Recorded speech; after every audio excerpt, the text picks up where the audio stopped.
Hi, I'm Peter. I was born and grew up in Rochdale, Lancashire, now a suburb of Greater Manchester.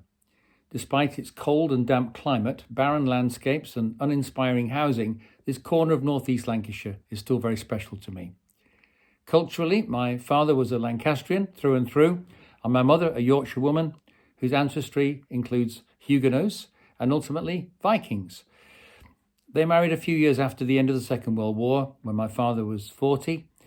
I'm an only child. While I was brought up to love and worship God, my parents didn't worship together, which was a bit confusing for me at the time. My father had a chapel background, originally strict Baptist, but for most of my childhood I attended a congregational chapel with him. My mother was a loyal Anglican and loved the prayer book service. Looking back, it was my father who encouraged me to read the Bible and my mother who encouraged me to pray. They each expressed their faith in different ways. I was baptized when I was 6, as my father wanted me to be old enough to make my own profession of faith. However, going to a Church of England primary school, almost everyone else there had been baptized as an infant, so I felt like the odd one out. Chapel was a strange and wonderful place, a large building with ample grounds, including a big sports field and a tennis court. It was a strong fellowship with many members and plenty going on, but even the minister was pretty vague about God. I left home at 17 to study economics in Birmingham, and for 2 years I struggled with the tension between my Christian upbringing and the student scene of rock concerts and drunken parties. It wasn't until my final year that I encountered the very idea of becoming a Christian. When someone asked me if I was a Christian, I answered, I try to be. By the way, that's the wrong answer. Attending a weekly Bible study group, I came to understand the gospel and God's offer of new life in Jesus Christ for the first time. I battled a while longer between the pull of my old life and this new life held out in front of me. I went out drinking one night, and after staggering home, I became violently sick. All alone, I felt I was going to die. Fighting for my breath, I came to my senses and thank God for sparing me. I chose life. One of my first experiences of God was just before an important exam when I read Isaiah 26 verse 3. You will keep in perfect peace those whose minds are steadfast because they trust in you.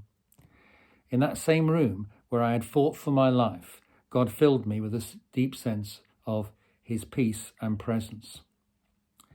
It was at those weekly Bible studies that I met Anne. I thank God for bringing us together at such a critical moment in my life. We formed a bond of friendship and journeyed together in the faith, eager to learn about the purposes and plans that God had for us. I came to hear about the baptism in the Holy Spirit, and at 21, this was what I most wanted in all the world. But it didn't happen, and I became disappointed and confused. Anne and I were married the following year after she completed her studies, and we came to live in North London. For 10 years, during which our 2 sons were born, we attended an Anglican church in Wood Green, where we experienced the joys and trials of Christian fellowship, learning plenty, but longing for more. The following year, we moved to Dunstable and started attending St. Hugh's, a church with a reputation for lively worship. Malcolm and Margaret Foster extended a welcome to us, and St. Hugh's quickly became our spiritual home. The worship times blew me away, and I had my first glimpse of Christianity that resembled that described in the Acts of the Apostles. From that time on, I could no more deny God as a manifest reality than electricity. Not long afterwards, during one of the regular services, the Spirit of God fell upon me, and I found myself worshipping him with a new language. What I had sought so earnestly a dozen years before was granted to me. In the early 1990s, 2 separate visits of vineyard teams from California to St. Hugh's left a deep impression on our family. Our eyes were opened wider to understand more of God's loving purposes and the gifts that he longs to give to his children.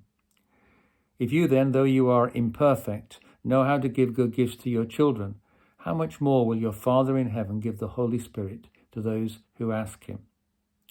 It was during this time that I experienced God's gifts of revelation, words of knowledge and prophecy in greater measure.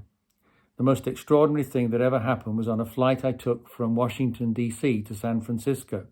In the space of those few hours, God turned my understanding of the financial world upside down, as if scales had fallen from my eyes. 3 years later, I was able to write a book based on these insights, which was a life-changing experience. Journeying with God, I've learned that there are seasons of growth and maturity and seasons of pruning and seeming barrenness. The seasons are always changing, and each serves its own valuable purpose. He's a faithful God.